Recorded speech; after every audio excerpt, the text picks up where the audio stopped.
राम राम दोस्तों, ज्योतिष के इस विशेष कार्यक्रम में आपका फिर से स्वागत है। इस वीडियो में हम बात करेंगे नववर्ष 2024 के पहले महीने जनवरी के बारे में। सिंह वालों के लिए ये वीडियो विशेष है। सिंह राशि के लिए मासिक राशिफल जनवरी 2024 की बात करेंगे। लियो मंथली प्रेडिक्शंस जनवरी 2024। नववर्ष की शुरुआत में जो ग्रहों की स्थितियां बन रही हैं वो आपके जीवन के विभिन्न क्षेत्रों के बारे में क्या संकेत देती हैं। जनवरी के महीने में कैसा रहेगा आपका भाग्य पक्ष, कैरियर, नौकरी, बिजनेस, आपका निजी जीवन, आपका स्वास्थ्य, इन सब की विस्तार से चर्चा इस वीडियो में करेंगे। चंद्र राशि जन्म की राशि पर यह वीडियो आधारित है। आप इसको लगन की राशि से भी देख सकते हैं। सबसे पहले समझते हैं कि जनवरी के महीने में ग्रहों की स्थितियां क्या बन रही हैं। जनवरी के महीने में आपकी राशि के स्वामी सूर्य पंचम भाव में रहेंगे 15 जनवरी तक धनु राशि में, और 15 जनवरी के बाद राशि परिवर्तन करके वो मकर राशि में चले जाएंगे आपके छठे भाव में। मंगल की स्थिति पूरा महीने धनु राशि में पंचम भाव में रहेगी, और शनि रहेंगे सप्तम भाव में स्वराशि के, अपनी मूल त्रिकोण राशि कुंभ में। शश नाम का राजयोग उन्होंने बनाया हुआ है आपके सप्तम भाव में। राहु रहेंगे अष्टम भाव में, और केतु रहेंगे दूसरे भाव में कन्या राशि के। बुध की स्थिति को समझे तो बुध रहेंगे 7 जनवरी तक आपके चतुर्थ भाव में वृश्चिक राशि में, और उसके बाद वो धनु राशि में प्रवेश करेंगे तो आपके पंचम भाव में रहेंगे। शुक्र 18 जनवरी तक आपके चतुर्थ भाव में रहेंगे वृश्चिक राशि में, और 18 जनवरी को वो प्रवेश करेंगे धनु में, तो वो भी पंचम भाव में आ जाएंगे। 3 मुख्य परिवर्तन है जनवरी के महीने में। सूर्य का राशि परिवर्तन है जो धनु से मकर में प्रवेश करेंगे, और शुक्र का राशि परिवर्तन है जो वृश्चिक से धनु में प्रवेश करेंगे, और बुध का राशि परिवर्तन है 7 जनवरी को जो वृश्चिक से धनु राशि में प्रवेश करेंगे। तो अब बात करते हैं परिणाम की कि इनसे क्या संकेत मिलते हैं जनवरी के महीने के बारे में। सबसे पहले बात करते हैं स्वास्थ्य की। तो पहला भाव और उसका स्वामी स्वास्थ्य के बारे में महत्वपूर्ण जानकारी देता है। तो पहले भाव पर आपके देवगुरु बृहस्पति का आशीर्वाद रहेगा, उनकी 5वीं दृष्टि है, और पहले भाव के स्वामी सूर्य पंचम भाव में है 15 तारीख तक, और 15 तारीख के बाद चले जाएंगे वो छठे भाव में। तो 15 तारीख तक स्वास्थ्य आपका बेहतरीन है, मजबूती रहेगी। और 15 तारीख के बाद जब वो छठे भाव में प्रवेश करेंगे तो छठा भाव रोग ऋण शत्रुओं का होता है, अशुभ भाव होता है, तो वहाँ इम्यूनिटी सिस्टम आपका कमजोर हो जाएगा। खाने पीने का आपको ध्यान रखना होगा 15 तारीख के बाद। विशेषकर ट्रेवलिंग यदि आप करते हैं तो उसमें सावधानी रखें। केतु आपके दूसरे भाव में तो गोचर कर ही रहे हैं। भाग्य पक्ष की बात करते हैं तो भाग्य के जो कारक हैं बृहस्पति, वो आपके नवम भाव में है और मार्गी गति से संचरण करेंगे। नवम भाव के जो स्वामी है मंगल, वो आपके पंचम भाव में है पूरा महीना धनु राशि में। तो त्रिकोण के स्वामी दूसरे त्रिकोण स्थान पर काफी शुभ स्थिति बनती है। पंचम और नवम भाव के बीच में राशि परिवर्तन योग भी है। नवम भाव के स्वामी मंगल पंचम भाव में है, और पंचम भाव के स्वामी बृहस्पति वो नवम भाव में है।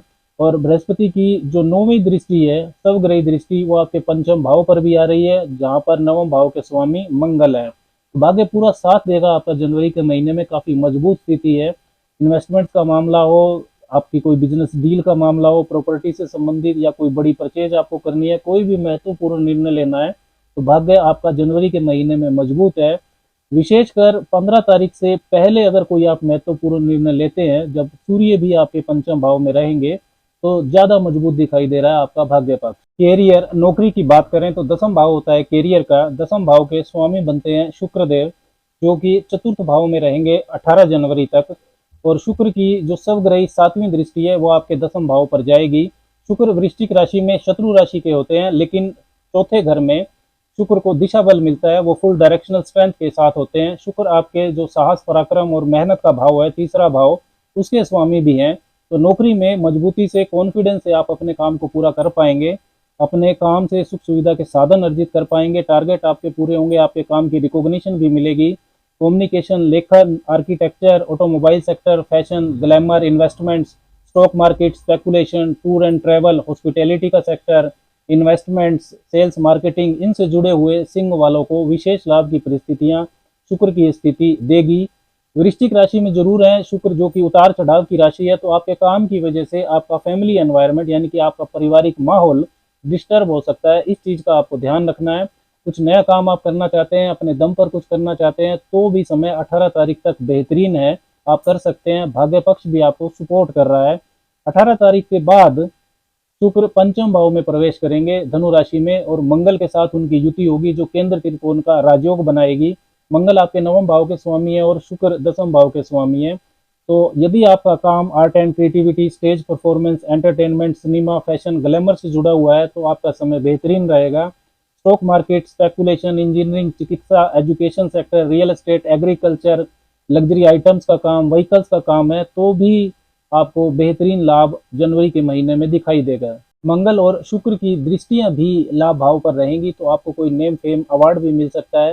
प्रमोशन के योग भी हैं सिंह वालों के। 18 जनवरी के बाद प्रमोशन से संबंधित फाइल को आप आगे बढ़ा सकते हैं। 7 जनवरी को बुध पंचम भाव में प्रवेश करेंगे, तब मंगल और बुध की युति भी बनेगी तो ये एक मजबूत धन योग बनेगा। बुध आपके दूसरे और 11वें भाव के स्वामी है, धन और लाभ के, तथा मंगल त्रिकोण के स्वामी है आपके 9वें भाव के। तो बैंकिंग सेक्टर, वाणी से जुड़े जो व्यवसाय हैं, कार्य हैं, वकालत, आपका कंसल्टेशन, कमीशन के काम, इसके अलावा इंजीनियरिंग, चिकित्सा, पॉलिटिक्स, इनसे जुड़े हुए जो सिंह वाले हैं उनके लिए भी ये काफ़ी मजबूत धन लाभ के योग बनेंगे मंगल और बुध की युति से। बुध लाभेश हैं आपके, उनकी जो सप्तग्रही दृष्टि है वो लाभ भाव पर रहेगी। 18 जनवरी से पहले जो दसम भाव के स्वामी है शुक्र, उनकी दसम भाव पर ही दृष्टि रहेगी, और 18 जनवरी के बाद दसम भाव के स्वामी शुक्र की लाभ भाव पर दृष्टि रहेगी। तो जो सिंह वाले नौकरी की तलाश कर रहे हैं, जिनके पास काम नहीं है, उन्हें नौकरी भी मिल सकती है जनवरी के महीने में।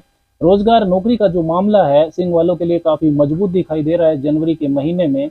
लेकिन ऐसा नहीं है कि सभी सिंह वालों के साथ ऐसा ही अच्छा होगा, ये भी सच नहीं है। ये जनरलाइज्ड गोचर फल है, ये किसी व्यक्ति विशेष के लिए नहीं है। हाँ, जिनकी कुंडली में भी ऐसे ही योग हैं जैसे अब गोचर में बन रहे हैं, तो निश्चित तौर पर समय उनके लिए बेहतरीन रहेगा जनवरी के महीने में। इस चीज का आपको ध्यान रखना है। व्यापार की बात करें तो 7वां भाव होता है व्यापार का। 7वें भाव में स्वराशि की शनि है, अपनी मूल त्रिकोण राशि कुंभ में शश नाम का राजयोग भी उन्होंने बनाया हुआ है। व्यापार कारक बुध भी अच्छी स्थिति में है जनवरी के महीने में, तो व्यापार के लिए भी महीना फायदेमंद है। डेली इनकम आपकी बढ़ेगी। जमीन, मकान, वाहन, कंस्ट्रक्शन, मशीन, औजार, tour and travel, import export और इंटरनेट से जुड़े हुए जो सिंह वाले हैं उनके लिए विशेष लाभ की स्थितियां जनवरी के महीने में बनेंगी। ओवरऑल आर्थिक स्थिति को समझे जनवरी के महीने की सिंह वालों के लिए, तो जो दूसरा भाव है धन भाव, उसमें आपके केतु हैं, तो धन के लेन देन में तो आपको लापरवाही नहीं करनी है, उसमें सावधानी रखनी है। लेकिन जो केतु के डिस्पोजिटर हैं और धन भाव और लाभ भाव के स्वामी हैं बुध, वो अच्छी स्थिति में है, तथा भाग्येश मंगल और बुध का संबंध भी बन रहा है 7 जनवरी के बाद। तो धन लाभ के अच्छे अवसर आपको मिलेंगे जनवरी के महीने में। कोई अच्छी विशेष गाइडेंस, मार्गदर्शन भी आपको मिल सकता है जो लंबे समय तक आपको फायदा देता रहेगा। 12वां भाव जो कि खर्चों, एक्सपेंसेस को दिखाता है, वहां पर मंगल की 8वीं दृष्टि, राहु की 5वीं दृष्टि, और 15 जनवरी के बाद सूर्य जब छठे भाव में होंगे तो उनकी 7वीं दृष्टि रहेगी। तो आपका एक्टिव रहेगा 12वां भाव भी पूरा महीने। तो अननेसेसरी खर्चे भी आपको परेशान करेंगे, इस चीज का आपको ध्यान करना है। वैवाहिक जीवन की बात करें तो जो 7वां भाव है वो वैवाहिक जीवन का होता है। 7वें भाव के स्वामी 7वें भाव में ही है शनिदेव, और कोई विशेष पाप प्रभाव आपके 7वें भाव पर नहीं आ रहा है जनवरी में। तो रिश्तों में मैच्योरिटी आपकी बढ़ेगी, साथ ही में जिम्मेदारियां भी बढ़ेंगी। जीवन साथी को भी आपके मजबूती देने वाला है जनवरी का महीना। सूर्य मंगल आपके पंचम भाव में साथ हैं, तो आपको रिश्तों में एग्रेशन ना आए, इस चीज का ख्याल रखना है। प्रेम संबंधों की बात करें तो पंचम भाव ही होता है प्रेम संबंधों का भी। पंचम भाव में सूर्य मंगल है, तो ईगो क्लैशेस से आपको बचना है। पंचम भाव के स्वामी बृहस्पति की जो स्वग्रही दृष्टि है वो पंचम भाव पर है, और 18 जनवरी के बाद शुक्र भी आ जाएंगे पंचम भाव में। तो ओवरऑल ठीक ठाक है महीना, लेकिन क्विक रिएक्शन देने से आपको बचना है। हर बात पर एकदम से रिएक्ट ना करें। संतान पक्ष को समझे तो वो भी पंचम भाव से देखा जाता है। पंचम भाव में अग्नि तत्व के ग्रह हैं दो दो, तो जो भी प्रेग्नेंट महिलाएं हैं उनको थोड़ी सावधानी रखनी होगी। संतान प्राप्ति का योग आपका चल रहा है। पहले से यदि आपकी संतान है तो उनके जीवन में भी ग्रोथ के लिए जनवरी का महीना अच्छा है। शिक्षा पक्ष को देखें, छात्रों के लिए जनवरी का महीना कैसा रहेगा, तो पंचम भाव ही होता है शिक्षा का, और नवम भाव होता है उच्च शिक्षा का। तो पंचम भाव में सूर्य और मंगल की युति रहेगी। पंचम भाव के स्वामी बृहस्पति नवम भाव में है जो कि उच्च शिक्षा का होता है। पंचम भाव के स्वामी बृहस्पति की जो 9वीं सप्तग्रही दृष्टि है वो वापिस आपके पंचम भाव पर ही आ रही है। तो उच्च शिक्षा, गहन अध्ययन, डीप रिसर्च, पीजी पीएचडी जो छात्र कर रहे हैं उनके लिए महीना विशेष उपलब्धियों वाला हो सकता है। चिकित्सा, टेक्निकल क्षेत्र, इंजीनियरिंग, स्पोर्ट्स तथा जो कंपटीशन एग्जाम्स की तैयारी कर रहे हैं छात्र, उनके लिए भी महीना विशेष शुभता वाला है। यदि आपको कोई फॉर्म फिल करना है, कोई एग्जाम है, तो अच्छा समय है जनवरी के महीने का। फॉरेन ट्रैवल, विदेश संबंधी कार्यों को अगर देखें तो आपके 12वें भाव पर भाग्येश मंगल की दृष्टि है। 15 जनवरी के बाद आपके राशि के स्वामी सूर्य की भी दृष्टि वहां पर रहेगी और राहु की भी 5वीं दृष्टि आपके 12वें भाव पर है। तो फॉरेन सेटलमेंट, विदेशी संबंधी जो कार्य है उनको निपटाने के काफी अवसर आपको मिलेंगे जनवरी के महीने में। लेकिन ये जो दृष्टियां हैं, सूर्य की दृष्टि 6ठे भाव से और राहु की दृष्टि 8वें भाव से आ रही है। मंगल की भाग्येश की दृष्टि जरूर है, लेकिन जब कर्क राशि को मंगल देखते हैं तो वो नीच की दृष्टि होती है, तो धन आपका कहीं फंस सकता है। किसी एजेंट वगैरह को पैसे दें तो उसमें सावधानी रखें, कुछ रुकावटें भी आ सकती हैं। अब बात करते हैं उपायों की कि जनवरी के महीने में क्या विशेष आपको उपाय करने चाहिए। हनुमान जी की उपासना आपको करनी चाहिए। हर रोज 3 बार हनुमान चालीसा का पाठ करें। आदित्य हृदय स्त्रोत का पाठ भी आपको करना चाहिए। हर रोज हल्दी का तिलक लगाएं मस्तक पर और शुक्रवार को सफेद चीज का दान करें निर्धन को। आपके जीवन में शुभता बढ़ेगी। राम राम।